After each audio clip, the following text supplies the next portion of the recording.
Hello, everyone, and welcome back to this week's episode of The Coaches Show here on Hornet Radio.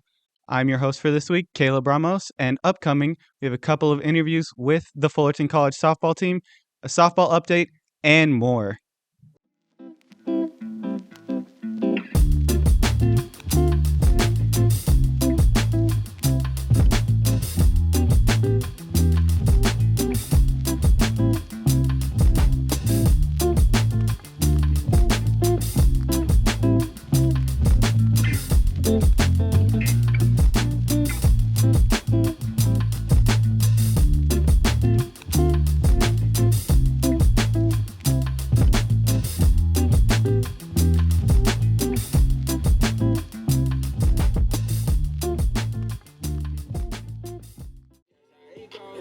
Hello, everyone. My name is Kaleb Ramos, and I am here with Hope Morales of the Fullerton College softball team. Hope, we were able to catch you at the practice before you guys head off to Mount Sac and take on your first-round playoff series. You guys have won 5 out of your last 6. Does that affect your mentality at all heading into this series? Not necessarily. Actually, yes, it does. It just shows and then proves to us and our team that all the work and everything that we've put into it is really starting to show on the field. You mentioned playing Mount Sac before. One of them you guys won 15-13. The other one you guys lost 4-0. Low-scoring game to a shootout. Which kind of game benefits your team more? Well, I'd obviously say the win would benefit us more, but I guess there's a lot of lessons you can take from the losses as well. Just seeing how their team adjusted to what we were doing, and then they just had to show us how diverse they were, and it just shows what they're gonna come out with next game and how we can make ourselves better. So, looking at your style of play, you have the second most extra base hits on the team. How are you able to incorporate that power into every game? Honestly, just taking it one pitch at a time and being confident in myself, knowing that as long as it's in the strike zone, I can hit it. And then instead of going for those big home run hits all the time, I try to just go base to base, hit the gaps, base hit, score runs. So. Speaking of just getting on base, you have around 30% of your team's hit by pitches this season. You have 4 out of your 14. Do you think there's any kind of reason for that, or is it just bad luck? No, I wouldn't say bad luck. We could turn it around and say maybe the pitchers are scared of me. They don't really want to throw to me. I know I stand with my toes on the line. I'm ready for that inside pitch. So if they're willing to throw it that close, go ahead and try. What do you think is going to be the key difference maker in this series? The key difference maker, I'd say, would be the team that makes the less amount of errors, I would say. Because I think both the teams have really good bats. And I'd also say timely hitting. Just being able to come in and hit in those clutch moments to score those runs, I think is going to make a big difference. Have you guys been doing anything kind of special to prepare for Mount Sac personally, or is it this is just another game? This is just another game.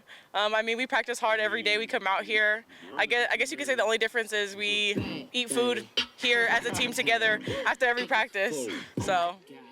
Hello, everyone. I'm Kaleb Ramos here with the Coaches Show on Hornet Radio, and I'm joined here by Fullerton College softball player Lindsay Rostegui, and we get to catch her just before the Fullerton College Hornets go to Mount Sac to play in their first round of playoffs.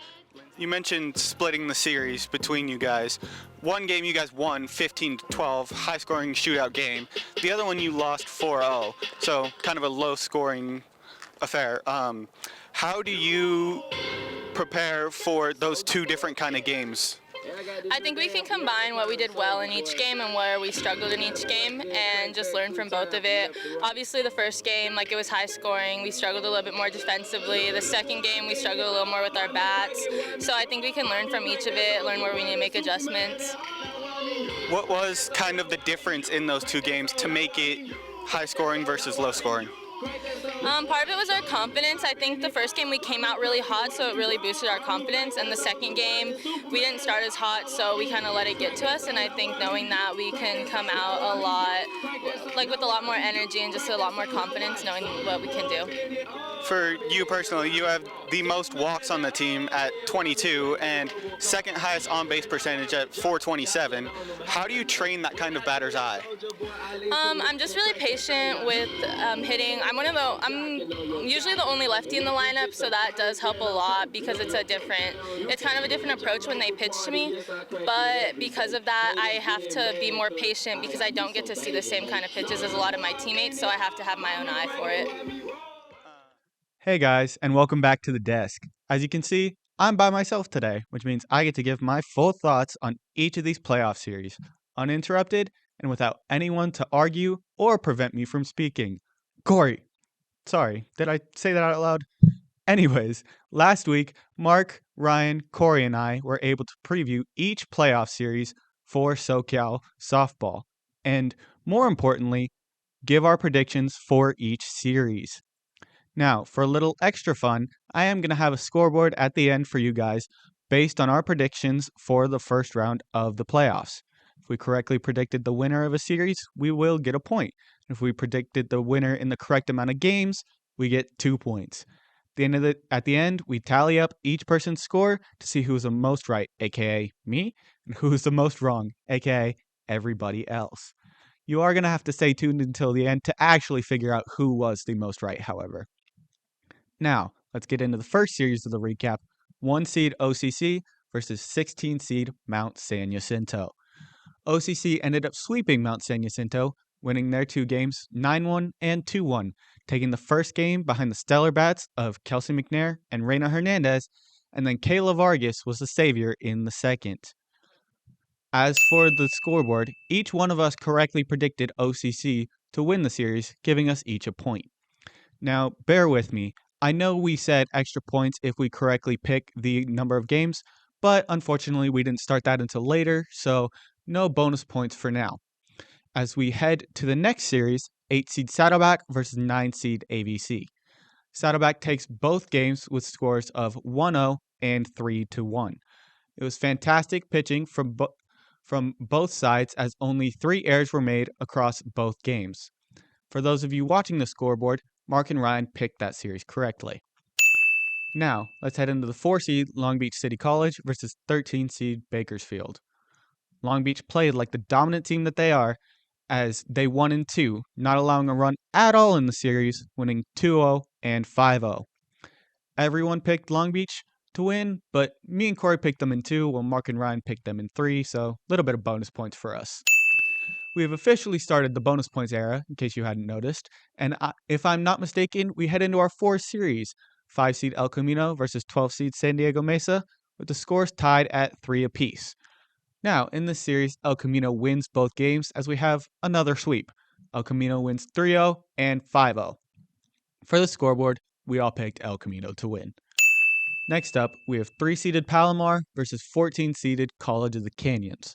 If you can guess what happened, yet another sweep.